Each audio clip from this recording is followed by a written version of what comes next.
Okay, bismillahirrahmanirrahim. Assalamualaikum warahmatullahi wabarakatuh. Nama Nur Farhana binti Muhammad Syabuddin. Nombor matrik 054844. Okay, hari ini saya ingin bentangkan mengenai tajuk tugasan yang kami pilih, iaitu Abu Zakaria Yahya bin Mu'az Ar-Razi. Okay, kehidupan Imam Yahya bin Mu'az Ar-Razi. Tuntutan pertama, nama panggilan dan kelahirannya. Pertama, namanya Yahya bin Mu'az bin Ja'far Ar-Razi. Yang kedua, nama panggilannya ialah Abu Zakaria, sang pendakwah. Yang ketiga, kelahirannya, kitab-kitab terjemahan dan kelas tidak menunjukkan tahun kelahiran Imam Yahya bin Mu'az Ar-Razi. Tuntutan kedua, didikannya, zuhudnya dan pemerintahannya. Pertama, pembesarannya, dia dibesarkan di Rey, kemudian berpindah ke Nishapur, di mana dia tinggal bersama saudara-saudaranya iaitu Ismail dan Ibrahim. Jadi Ismail adalah abangnya dan dia di hadapan kita adalah pertengahan mereka. Dan Ibrahim adalah anak yang paling muda di antara mereka, dan mereka semua adalah orang-orang yang zuhud. Kemudian dia berpindah ke Khurasan dan Parsi, dan di seberang sungai kemudian menetap di Nishapur. Yang kedua, zuhudnya.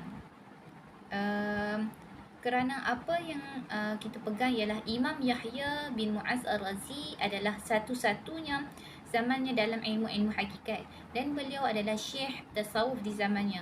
Adalah tempat tinggal, pekerjaan, dan akhirat adalah tempat yang menakutkan, dan hamba tetap berada di antara ketakutan dan jerih payah sehingga keputusan ditetapkan padanya, sama ada ke syurga atau neraka. Dan berkata ulama lebih sayang kepada umat Muhammad sallallahu alaihi wasallam dari bapa dan ibu mereka.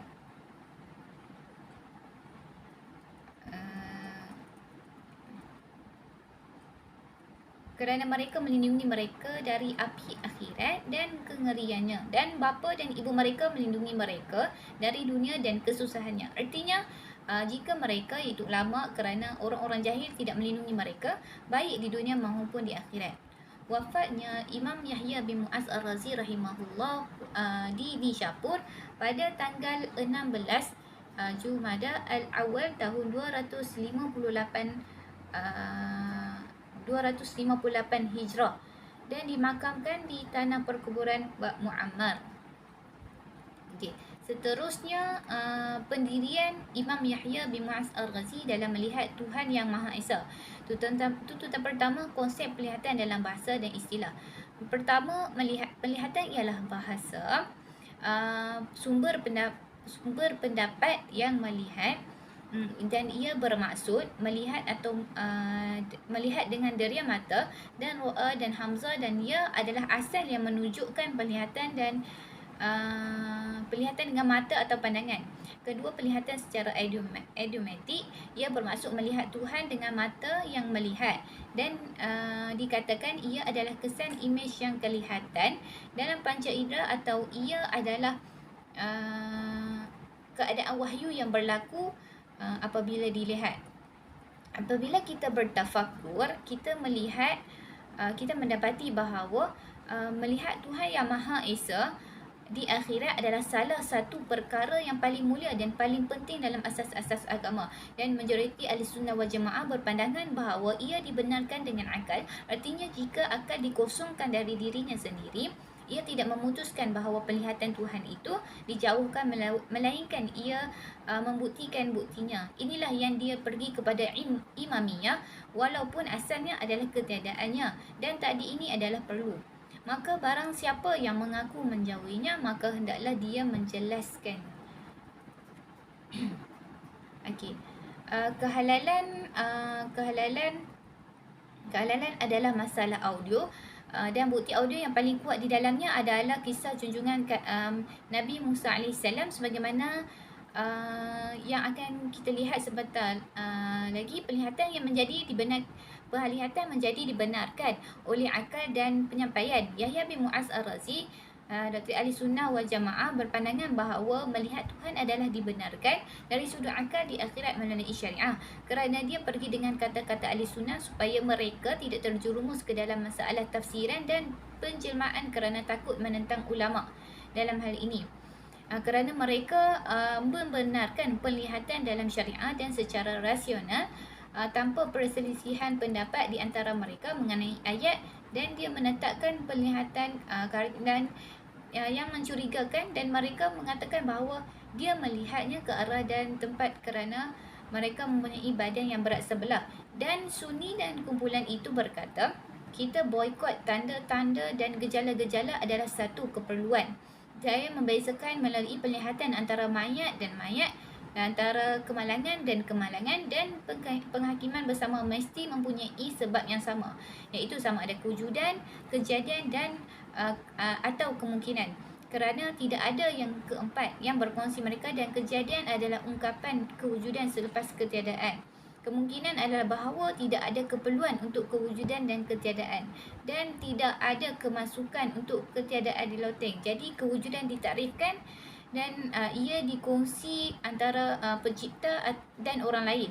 Maka adalah tepat untuk melihat dari mana puncak kesihatan itu direalisasikan, iaitu kewujudan. Okay. Maka ternyata ahli sunnah dan golongan umumnya, golongan Asy'ari khususnya di kalangan mereka, mengatakan bahawa penglihatan itu boleh dan ia berlaku menurut syariat dan akal. Dan sebab sahnya penglihatan itu adalah adanya dan Tuhan itu hadir, jadi sah untuk melihat dan nas undang-undang datang untuk membuktikannya. Yahya bin Mu'az Ar-Razi bersepakat dengan ahli sunnah dan kumpulan itu bahawa dibolehkan melihat Allah Ta'ala dan membuktikan bahawa orang-orang yang beriman akan melihat Tuhannya adalah pemerhati, bahawa dia adalah seorang orang-orang yang beriman akan melihat Tuhan sekalian alam pada hari kiamat. Dan begitulah maksud firman Allah Ta'ala kepada Tuhannya adalah pemerhati, bahawa dia adalah seorang pelihat yang melihat Allah Ta'ala dengan matanya. Dari sini kita melihat bahawa Imam Yahya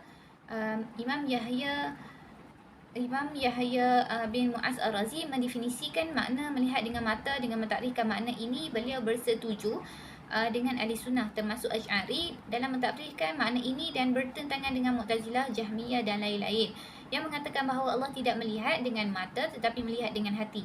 Dan inilah cenderung dalam masalah penglihatan bahawa apa yang Yahya bin Mu'az Ar-Razi pergi dengan analisis adalah yang paling hampir dengan kebenaran.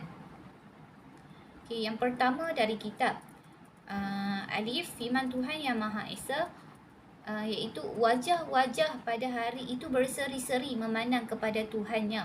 Itu Imam Yahya bin Mu'az Ar-Razi meyakini bahawa pertimbangan yang disebutkan dalam ayat tersebut ialah maksud penglihatan, dan tafsiran ini diturunkan dari Ibn Abbas dan lain-lain dari yang terdahulu setelah dia menyebutkan makna-makna melihat yang terkadang dalam Al-Quran sampai pada spesifikasi makna penglihatan. Yang Maha Kuasa berfirman, itu wajah-wajah pada hari itu akan berseri-seri, yang bermaksud bersinar pada hari kiamat, memandang kepada Tuhan mereka. Kemudian beliau menerangkan maksud-maksud melihat di dalam Al-Quran. Maka beliau berkata, dan pandangan adalah tidak dikosongkan dari aspek yang pertama.